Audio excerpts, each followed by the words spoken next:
I thought we would jump right into the housing disaster, and maybe that's apropos considering the fact that Bob and Judy just jumped right into a new rental house. I think you're right. I thought we would talk about FHA, the Federal Housing Association or Administration. They have decided to return to subprime lending standards. Now, the news this week is that FICO's credit scores of only 635 will be allowed in over half of all U.S. mortgages, but their average down payment is only 4%. After we cover all the incentives that are included in those purchases, well, there's virtually no down payment at all. So once again, we find ourselves with huge sums of money extended to folks who simply should not be buying houses. They're just overpriced. And if you were a housing agency, how would you help to move those millions of overpriced debt shacks? Have the representatives make sure to give away as much free money as possible?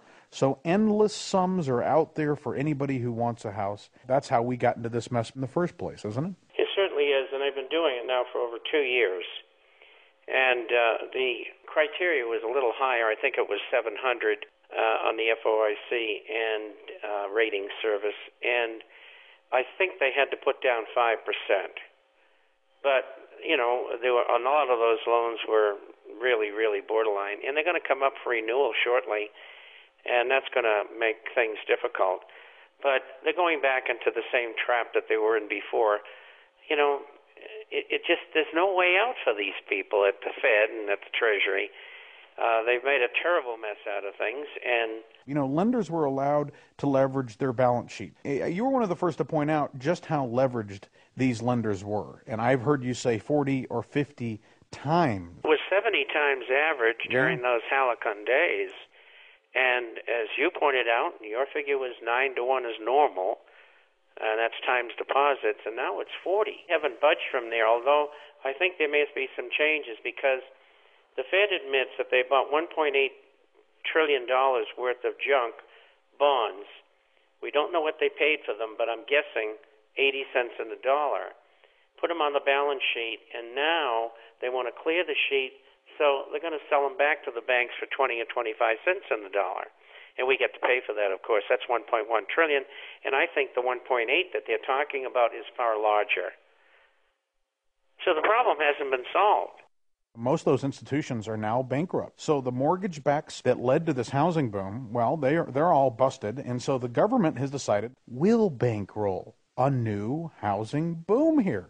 But guess what? Bubbles simply don't reinflate so well. 4.35% 30-year fixed rates this week. And they're having a dreadful time trying to get people to buy homes with that low rate. I think the secret to this thing is they got to let the housing market fall to where it's going to fall. It might be 5% lower or 30% lower. We all don't know, but let's say it's 20. Let it go, let them go down, and then the houses become affordable. Trillions of dollars of bailout money. Still, they can't reinflate that burst bubble. All they did was slow the descent. That doesn't stop them from trying, does it? And according to one source, the Treasury Department announced that bailouts of Fannie and Freddie Mae coming up in the years ahead, they're going to provide $274 billion flowing directly into those government-sponsored enterprises. This is in addition to nearly unlimited sums that are available, so the GSEs can operate as long as they need as zombie lending institutions. We can add to that also, Chris, that what our president intends to pass after this election, and that's during the lame duck period. He wants to allow companies to write off 100% of new investments, which would be $200 billion. In research, $100 billion, $50 billion for infrastructure, $50 billion for the underwater mortgages, and they've already approved $34 billion for the extension of unemployment. That comes up to 4.34 or $434 billion. Now, there's two more they've got in the hopper over there in the White House. And the hopper is when you take and swing back the dome. Tax relief for low-income households, and the other one is payroll tax holiday for small businesses.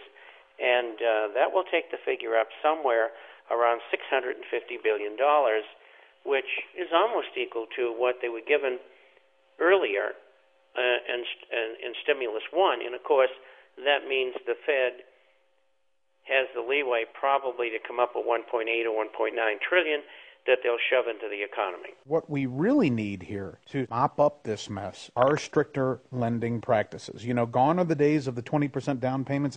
4% or 3.5% is the new industry standard. And I think that what we're facing is massive denial. Officials are continuing to try to keep this game going, but with no skin in the game, there's just very little incentive to stay in a depreciating asset. So millions of new unsuspecting borrowers continue to buy homes. They're watching their equity evaporate and sending in their keys to their federal landlords. Of course, there is one potential hitch, I think, in this entire scenario. With the government as the landlord, I can foresee a time when they change the rules.